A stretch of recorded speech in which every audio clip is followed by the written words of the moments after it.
ponentes que van a efectuar este congreso. En primer lugar, doña Guadalupe Pérez Ortiz, doctora en documentación por la Universidad de Extremadura, es directora de la Biblioteca del Seminario Santa Coloma, directora del Archivo Diocesano de la Diócesis de Mérida-Badajoz, profesora en el Centro Superior de Estudios Teológicos de Badajoz y en la Universidad Internacional de La Rioja. De sus publicaciones se ha ocupado, entre otras cuestiones, de diferentes aspectos concernientes a la clasificación archivística, la historia cultural de los archivos o la documentación histórica eclesiástica. Ha trabajado en el desarrollo de diversos libros y en la organización de congresos y exposiciones. Les dejo con sus trabajos sobre principales líneas de investigación sobre conventualidad dominica según la documentación custodiada en el Archivo Eclesiástico de Mérida-Badajoz, siglo XVI al XVII. Muchas gracias. Pues buenos días a todos. En primer lugar, quiero agradecer la oportunidad que se me ha brindado de estar hoy aquí, especialmente a Carlos, que es la persona que hace ya algunos meses me invitó a participar de esta realidad. Decirles en primer lugar que me siento un poco abrumada, primero por ser la primera y segundo porque bueno, creo que de todas las jornadas que ha habido y de los compañeros que van a participar hoy, mi trabajo es muy pequeñito, es un granito de arena en una montaña, en un desierto, ¿no? Porque realmente lo que yo quiero dar ahí un poco a conocer aquí es algo de la documentación que custodiamos en los archivos eclesiásticos sobre la Orden de Santo Domingo, sobre la Orden Dominica. Entonces, en relación a los grandes estudios que ya hay hechos y que se van a presentar, pues la verdad es que me abruma un poco estar esta mañana, pero como les digo, agradecida y encantada de compartir este rato con todos ustedes. ¿Qué es lo que yo me proponía cuando me dijeron que se quería compartir hoy la jornada con vosotros? Bueno, pues fundamentalmente explicar un poco, no ya la documentación que hay en nuestros archivos, sino dar algunas pequeñas ideas, algunas pequeñas pinceladas para que esa documentación que custodiamos no se quede en un mero almacén. A mí no me gusta cuando un archivo o cuando una biblioteca no se utiliza, está ahí en el letargo, porque realmente eso no sirve para nada. No deja de ser una caja que almacena libros o que puede almacenar zapatos, ¿no? En este caso, la función fundamental de los archivos es dar a conocer la documentación que custodia. ¿Para qué? Para que surjan investigaciones. Y esa es mi pequeña pretensión hoy. Dar algunos esbozos, algunas líneas de qué documentación existe para abrir la mente a investigadores que puedan utilizar como punto de partida la documentación que nosotros custodiamos. Para ello vamos a hacer un recorrido por 3 elementos. El primero es situarnos un poco en los archivos. ¿Cuáles son los archivos? ¿Cómo es el marco teórico que nos envuelve? ¿Qué documentación existe? Etcétera. En segundo lugar, hablaré un poco de la documentación que de la Orden de Santo Domingo tenemos catalogada y clasificada hasta el momento. Los archivos eclesiásticos, que muchos de ustedes ya conocen, de Mérida-Badajoz, custodian un fondo amplísimo. Ellos nos están dando a conocer documentación nueva. Entonces, yo estoy segura que cuando hayamos inventariado, aunque sea al menos someramente, toda nuestra documentación, descubriremos algún documento más de la Orden. Estoy segura. Pero hasta el momento ya hay un fondo importante, que es lo que yo quiero darles a conocer aquí hoy. Y en tercer lugar, lo que les decía al principio, esas pequeñas líneas, esas pequeñas pinceladas que abran la mente a otros investigadores para poder emprender investigaciones partiendo de nuestra documentación, de la documentación de la Orden de Santo Domingo. Bueno, pues los archivos eclesiásticos de Mérida-Badajoz se sitúan en la ciudad de Badajoz, muy cerca de la catedral, en el antiguo arzobispado. Y para empezar me gustaría marcar brevemente cuál es el estado de la cuestión de nuestros archivos, ¿no? Establecer un marco teórico. A nivel de archivística eclesiástica, si me refiero especialmente a lo que es la archivística diocesana, de los fondos diocesanos episcopales, que es donde se va a situar el fondo de la Orden de Santo Domingo, pues se caracteriza por la escasez de obras generales que aborden con amplitud la disciplina. Existen multitud de obras sobre archivos. Todas las diócesis, todas las provincias tienen su manual del archivo de Astorga, manual del archivo de Oviedo, todas. existen donde hay datos muy interesantes, pero sin embargo, si queremos recurrir a obras enciclopedistas, a obras generales, donde se aborden contenidos que nos permitan saber qué documentación existe en los archivos diocesanos y por tanto nos permitan defender a la documentación generada por las órdenes religiosas, eso es prácticamente imposible. Existen algunas obras, pero muchas de ellas ya han quedado obsoletas. Obviamente, todo lo que es la digitalización, todo lo que es el compartir imágenes por internet, todo este tipo de cuestiones en esas obras no aparecen. Es decir, hay pocos manuales y ya muy antiguos, que no nos permiten estar en la situación en la que nos encontramos hoy en día.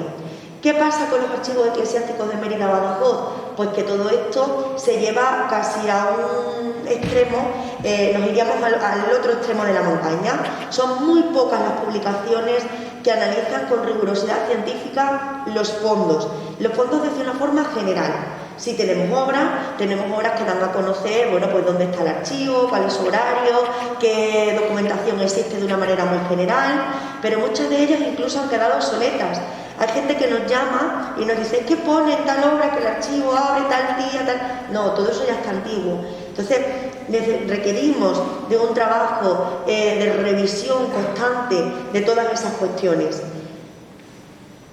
Tenemos publicaciones que abordan también las etapas históricas del archivo. Sí existen publicaciones que nos hacen el recorrido más o menos desde el siglo XIII hasta la actualidad y nos va llevando un poco, bueno, por las diferentes ubicaciones, por los diferentes sucesos que acaecieron al archivo, que yo luego les contaré, hasta la realidad.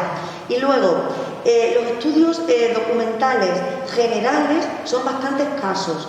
Ahora tenemos dos catálogos de inventarios, uno que se hizo sobre la Orden de Alcántara, que ya está revisado, porque bueno, tenía alguna serie de limitaciones y sobre todo la limitación fundamental es que no tenía un cuadro de clasificación, que es fundamental en los archivos, y ya lo tenemos. Ha salido otro antes de verano sobre la Orden de Santiago, ese estamos en proceso de revisión, porque bueno, nos hemos dado cuenta que hay algunas cuestiones que hay que modificar y sobre todo porque tampoco aporta un cuadro. Y como ya les digo, el cuadro de clasificación en el mundo de los archivos es fundamental.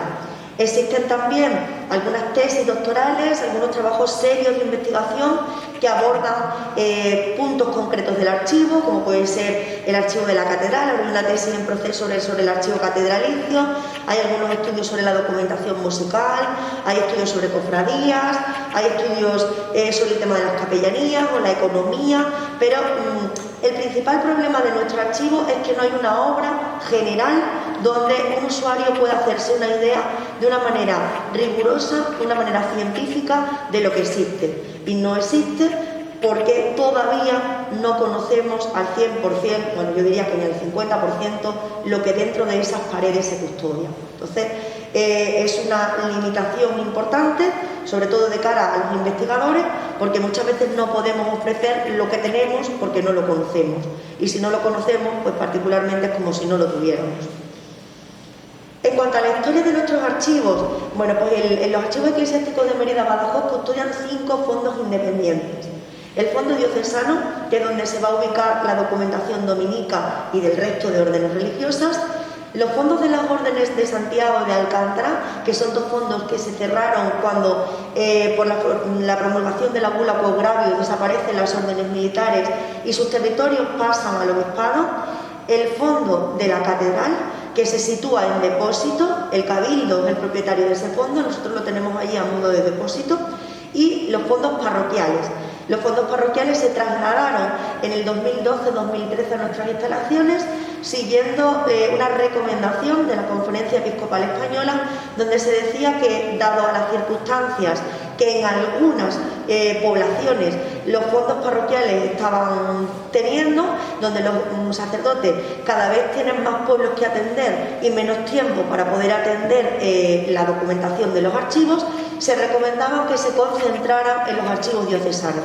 Y así, entre 2012 y 2013, el arzobispo del momento, don Santiago García Aracil, decide que se trasladen los fondos a Badajoz, con la amplísima problemática que hemos tenido, cuestión que entiendo, porque cuando nos quitan, entre comillas, por favor, nuestro patrimonio para trasladarlo a otros sitios, a los que lo queremos nos duele. Y además porque genera dificultades en que las personas se tienen que desplazar a Badajoz para poder consultarlos.